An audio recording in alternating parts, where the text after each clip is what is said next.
In this episode of the Locked On NBA Big Board podcast, Leif Thulin is going to share his top 10 prospects in the 2025 NBA draft. Stay tuned to find out who are the biggest surprises, maybe who's falling.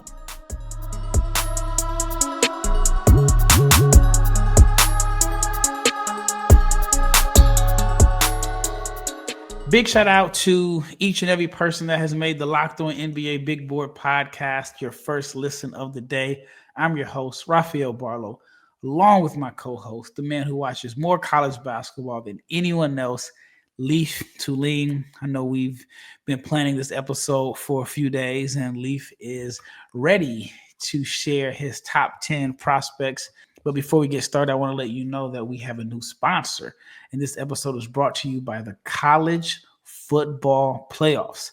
The College Football Playoff is here, and you do not want to miss a moment of the action. The College Football Playoff is presented by Allstate and begins with 4 first-round games, December 20th and 21st on ESPN, ABC, TNT, and Max. I feel like I've waited my whole life for a college playoff system, and the team that I grew up cheering for, the Nebraska Cornhuskers, stink. Well, I mean, I guess they were a little bit better this year than in the past.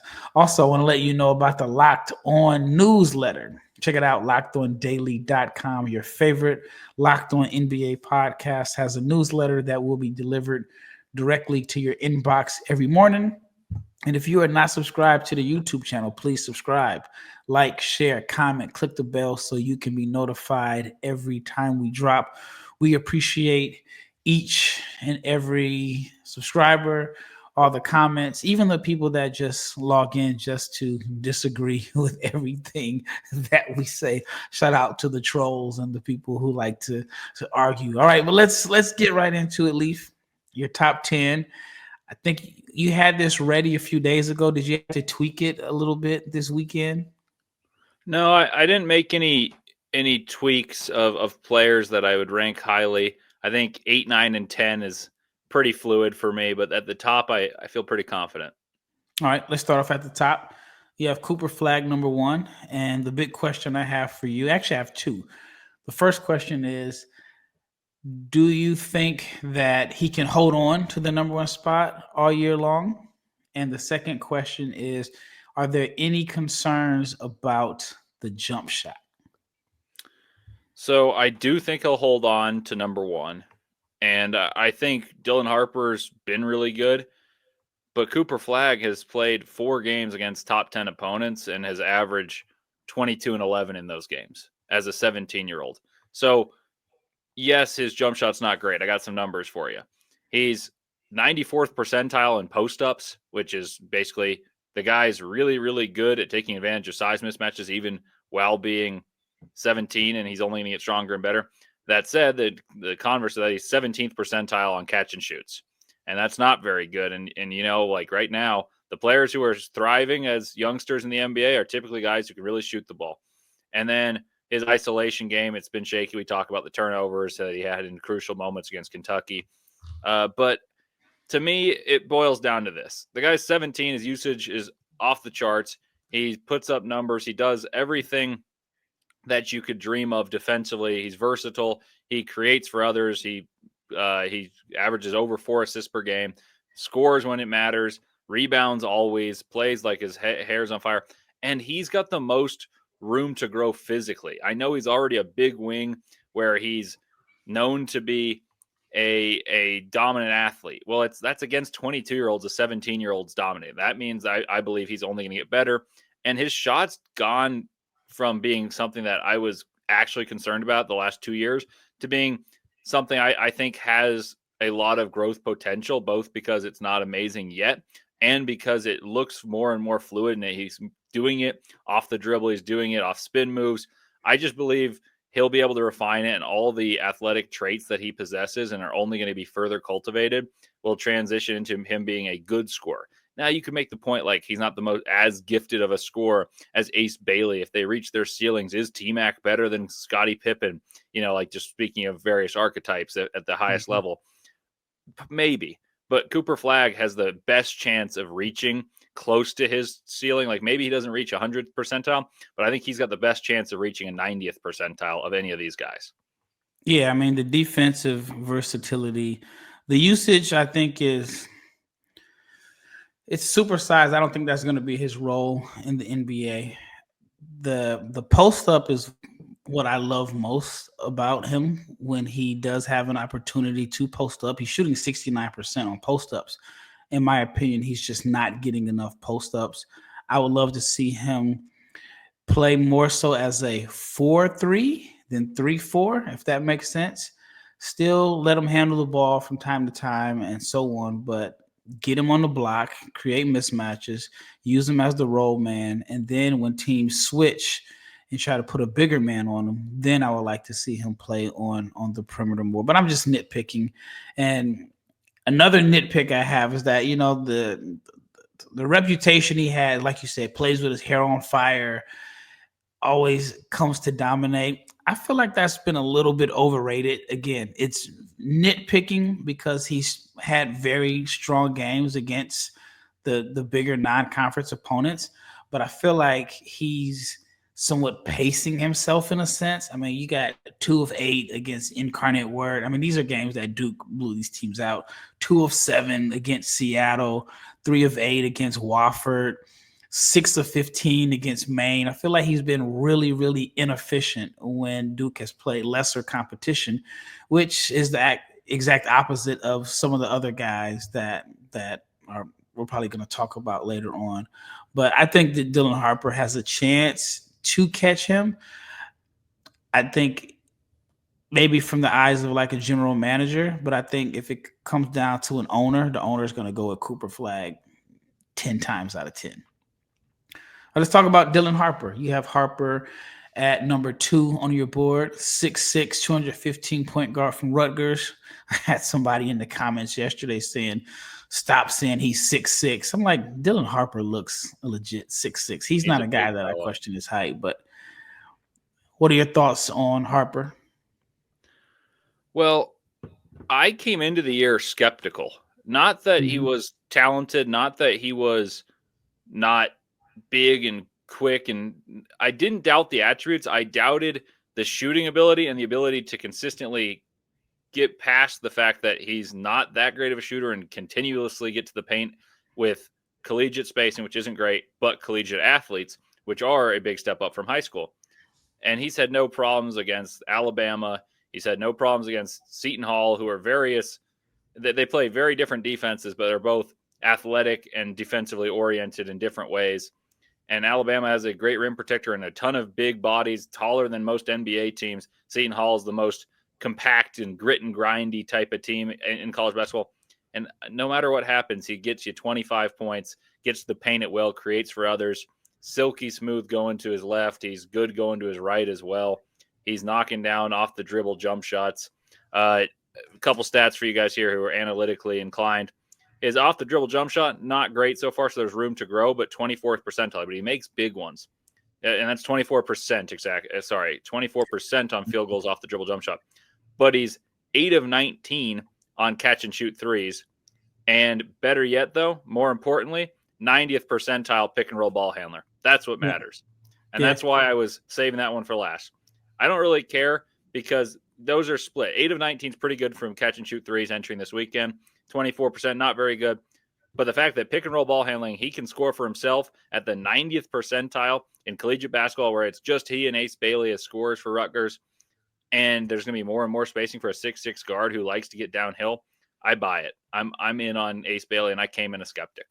Yeah, I had him at number 3 on my big board coming into the season, but he's even surprised me with his performance. I didn't see 23, 4 and 4, and he's been a better shooter than advertised. He's up to 36% from 3, and he's been a better shooter than Ace Bailey, at least percentage-wise. And so I think Harper has a chance. I've talked about it multiple times over the last week. I think that he has a legitimate chance, at least if I were a decision maker.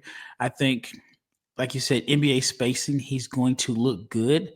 He's shooting 70%, 71% at the rim. And this is without like a stretch 4 or, like just the NBA spacing and the NBA level players that you have at the 4 and the 5. And so I think he's just going to look good in an NBA setting. I think that he's been better than advertised. The shooting is coming along, at least off the catch. He's been efficient off the catch. And then once he becomes a little bit more efficient on the pull-up jumper, we're talking about a 3-level scorer that is a matchup nightmare due to his combination of size, strength, and ability to get downhill. Up next, we're going to talk about Tre Johnson and Kasparas Jakucionis. But before we get into the second segment, let's talk about FanDuel, because you can get ready to tackle the NFL action with FanDuel, which happens to be America's #1 sports book. And right now, new customers can bet $5 and get $150 in bonus bets if you win. The FanDuel Sportsbook app gives you everything you need to place live bets on the NFL, and it is all in one place. So when you get a hunch in the middle of the game, you can check out the latest stats, view live play-by-play, and so much more. And it is on the same page where you place your bets. Just visit FanDuel.com to join today. You'll get started with $150 in bonus bets if you win your first $5 bet. Again, that's FanDuel.com. Never waste a hunch and make every moment more with FanDuel, the official sportsbook partner of the NFL. All right, second segment, Tre Johnson at #3.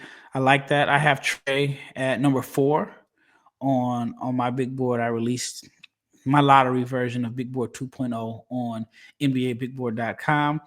I have Tre at #4. Like I said, I think that he's a little bit underrated in a sense. Everything that people like about Ace Bailey, about what they think Ace Bailey can be, I feel like Tre Johnson is that right now. Obviously, 4 inches shorter, at least he's listed at 4 inches shorter, but I think he's the more polished scorer of the two. So why do you have Tre at #3 on your board?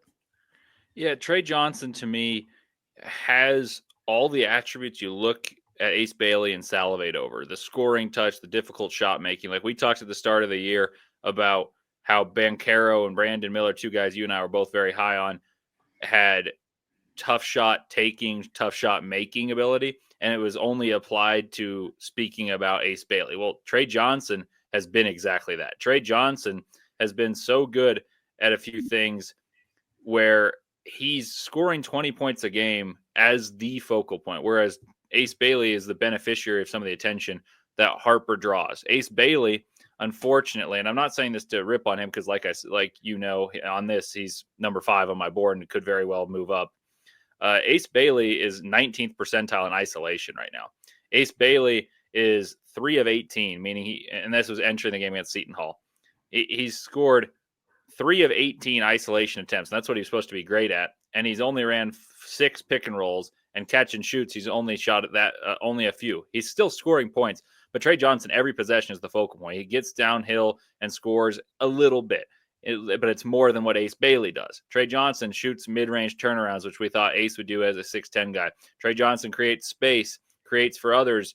I mean, I wish he passed a little more, and I wish some of the shots he didn't take, but he makes them. He makes them at a high clip. He's shooting nearly 50% from 3, and he's got the capacity to be a guy who's a lead guard or a combo guard. I just think he's got the positional size. He's not as big as Ace Bailey, but he's got his own respective positional size and is a more polished scorer thus far and more able to create space and more able to score at the collegiate level. Yeah, and he's a better passer. I mean, Ace has 5 assists to 22 turnovers, if I remember correctly. Tre's assist to turnover ratio isn't great, but it is above water. And I've just been impressed with. I mean, I've seen him, so I've watched him over the past few years, but I've just been impressed with how much he's been able to change his body over the last 12 to 18 months, and he is using his strength. Like once he gets in the mid post, he knows how to just create a little bit of separation by using his shoulders to create the bump. I mean, there's a term professional scorer that has been thrown around about Tre, and I think that it's legitimate. All right, let's shift to Kasparas Jakucionis, the point guard from Illinois. he has a hive. I think there's a Jakucionis hive. There's a lot of people that love him. You can't say anything remotely critical about him because they'll get on you. What are your thoughts? Well, I said this on Locked on Jazz when discussing some prospects. I said if you're looking for a player that resembles Luka in the collegiate game, it's Kasparas Jakucionis. I tweeted that out a couple weeks ago as well, so that's nothing overly novel. That'll be just tossed out there. But Kasparas Jakucionis is a plus-size guard who can facilitate and score at a very high level and doesn't seem bothered by the attention he's given. He scored 20-plus points in 5 straight games, and some of these have been conference games, and some were against the number 1 team in the country in Tennessee, where at times he was sped up a little bit, but he still scored 20 and was very good. He, entering the Tennessee game, was 91st percentile in isolation, equating to an 85% effective field goal percentage. That's unbelievable. Basically, that value is 3-point shooting at a little bit more highly than just a normal field goal percentage, but 85% effective field goal percentage on 91st percentile isolation for a guy who is a freshman in college. And he's also 96th percentile dribble jump shooting guy. Like, what's the most dangerous weapon in basketball right now? It's a big wing who can operate in the pick and roll and shoot live dribble jump shots. And he fits all those to a T. Is he inept defensively? Yes. Is he someone who's not going to wow you athletically? Yeah, but he has some of those traits that you describe Luka with as not being sped up, able to see the floor, and plays wise beyond his years. Like, a lot of these are basketball cliches, but they apply to him. He's able to create for others. He runs pick and roll like a savant, and he's got a beautiful jump shot. So his shooting will apply, and he can do it off the dribble. He can do it off the catch. He's able to be crafty near the rim, and he gets to the free throw line at an alarming rate as well. Yeah, he gets to the free throw line a ridiculous amount of times for a guy that is just not blowing by guys with a lethal first step. I do think that he has somewhat of an advantage because he's been a pro in a sense. Like he played for Real Madrid. I'm sorry, Barcelona. I don't want to get those two rivals mixed up. He saw some minutes with Real Madrid. He's practiced with them. So I think that he is a little bit more seasoned than the average freshman. And it shows. It shows with the poise and the patience. You can even say the same thing about Dylan Harper. Maybe, I shouldn't say maybe. I think he's greatly benefited because his dad played in the NBA a long time. He has a brother that's a pro. And there's just a level of calm and poise that they both have that I think really stands out. But Jakucionis has been good. And the Luka comparisons, you're starting to hear them a lot more. I mentioned it at the end of yesterday's podcast with James that I spoke to a scout, and he made the Luka Doncic comparison, but his was more so along the lines of this guy turns the ball over a lot. He'll make 4 consecutive turnovers, and he's not afraid to come down the court and throw that same pass. While some may look at that as a negative, this scout looked at it as a positive, as a guy that just has ice in his veins. He's fearless. He's not afraid to fail and make mistakes. And so that is a trait that I do think that they both have in common. I would like to see the assist to turnover number ratios rise. I mean, he's averaging 4 turnovers per game. And it just makes me wonder, like, all right, what situation could he go into next year as a rookie where he would have that same freedom? I mean, like Brooklyn, Utah. Speaking of the Jazz, they're getting smacked right now. And James Harden turned back the clock right before we started recording. Harden had like 34 at halftime. It was like 2019 James Harden. Maybe it was the red uniforms. But yeah, I mean, I like Jakucionis. I have him. I think I have him at number 7 on my big board, 7 or 8. And I moved him up. I had him right out. I think I had him at the tail end of the lottery on my big board 1.0, but he's definitely moved up. He's definitely been a revelation this year. All right, up next, we're going to dig a little bit deeper into Ace Bailey. And I want to ask Leif, what does he need to see from Bailey to move him back inside of the top 3? All right, before we get into the last segment, I want to talk to you about Robinhood Gold, because with Robinhood Gold, you do not need a silver spoon to eat up the financial favors of the 1%. Robinhood Gold allows others to get the rates and the perks that are usually reserved for the high society. Now, a resourceful individual with Robinhood Gold can earn the very liberal rate of 4.25% APY on uninvested cash and be rewarded with a handsome 3% retirement boost on IRA account contributions. Robinhood Gold provides the privileges of a high net worth for any net worth, and these generous benefits are now available for only $5 a month. The new gold standard is here with Robinhood Gold. Sign up at robinhood.com/gold. Terms apply. For product-specific disclosures, visit robinhood.com/gold. Investing is risky, and rates may change, and gold membership is offered by Robinhood Gold, LLC. All right, next, let's talk about Rocket Money. I have a question for you. Has Rocket Money helped you find any subscriptions that you forgot about or that you were paying for twice? That has definitely happened to me. I had a few subscriptions that I didn't even realize I was paying for, and Rocket Money made it easy to track them down. It's like having a personal assistant for your finances. If you're not familiar with it, Rocket Money is a personal finance app that helps find and cancel your unwanted subscriptions. It monitors your spending, and it helps you lower your bills so you can grow your savings. It brings everything together, and it is all in one place. So whether it is subscriptions, your spending habits, or even the goals that you want to hit this year, Rocket Money has over 5 million users, and it has saved a total of 500 million in canceled subscriptions and saving members up to $740 a year when using all of the app's premium features. For me, I use Rocket Money. Funny story, my wife wanted to talk about our finances and the budget, and she said she needed a couple of days to figure hers out. And she was very impressed that I had all of my budget and my spending already handy. And she thought that I was, very responsible and keeping track of everything. But I had to explain to her that I was just using Rocket Money. And every time I used my debit card, everything was tracked. So if you want to cancel your unwanted subscriptions and reach your financial goals faster with Rocket Money, go to rocketmoney.com/locked on today. That's rocketmoney.com/locked on. Again, rocketmoney.com/locked on.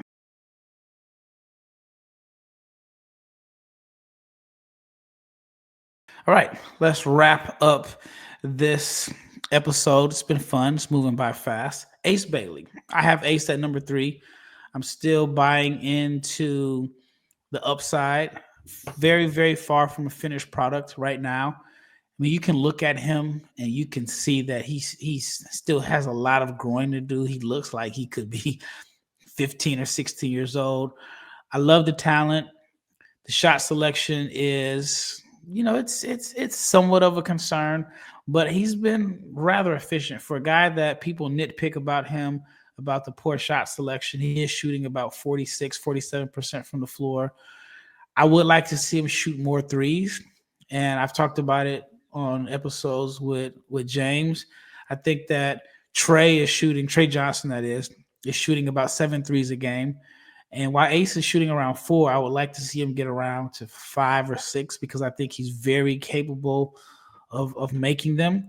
So in your opinion, what do you need to see from Ace in conference play that could push him into the range where he was expected to be at coming into the season, which was a potential candidate to be in the rankings or the runnings for the number 1 pick? Well, I think Ace is an exceptional shooter, and it atones for a lot of his issues in the same way that because he's such a good shooter, he takes bad shots. Like it's an interesting relationship. He's an exceptional shooter. He's got great touch, high release, but he doesn't create an iota of space. And I don't know how much I believe that he can create the space. His handle, everyone on Twitter talks about, and it's not good. And people say that about Brandon Miller and whatnot. And Ace may be a better athlete, and he's younger. Like the thing for me is I don't care if it's handle or jab steps, however you create space. He's just straight up shooting straight over people. Like he says, I'm tall, I'm going to shoot from the top of my head and you can't block it. But I don't want that to be the only method of scoring as people get bigger, faster, stronger, and more able to be able to influence his jump shot, because his jump shot's gorgeous, but he doesn't get any space whatsoever, and he does not dribble well. So like I said, the biggest weapon to me in basketball is the pick and roll, the ability to navigate a pick and roll, create for yourself and others, and weigh that naturally. And he's got concerns in that, and he makes up for it because he's a splendid shooter and someone who's a gifted and coordinated, tall, long guy that, of course, is going to draw comparisons to Kevin Durant, the next KD, the next Brandon Ingram, that type of stuff. But I think he relies on that shot making too much, and he's not able to create space, and that does concern me. See, I think he's kind of been unfairly labeled as a shooter. Like, in my opinion, there are shooters and they're shot makers. Like, Reed Sheppard is a shooter. He's a shot maker for sure, Ace, but he's a great shooter. But he's making tough shots because he can't create good shots. See, I don't think he's a great shooter. I think he's a gifted shot maker that is capable of getting hot. And when he gets hot, it can boost the percentages. But I just think that he's a shot maker. And even then, like, you look at it, like his catch and shoot numbers, they're not elite like an elite shooter would be. But I like him. I like the talent. I think that the concerns about creating space, I think he'll be able to fix that once he gets stronger. And I go back to using Tre Johnson, for example. Tre has figured out how to use his body to create space when he's not putting the ball on the floor, because Tre doesn't really get to the rack a lot, doesn't generate a whole lot of foul attempts, but he has mastered creating space. And he is more of a threat to get to the rim, even though I felt like Ace showed a much better knack for getting to the rim in the recent game against Seton Hall. I'm still high on him. I haven't sold my stock yet. I have him in my top 3. I think that it's a very outside chance. I mean, I think it's a long shot for him to pass his teammate and Cooper Flagg, but I think that I think he's going to put it together. I think we're going to see a different Ace Bailey in the second half of the year. Well, that wraps up this episode of the Locked On NBA Big Board Podcast. Once again, thank you for making this your first listen of the day. Check out the Locked On newsletter at lockedondaily.com. Once again, it's Rafael Barlowe and Leif Thulin, and we are out.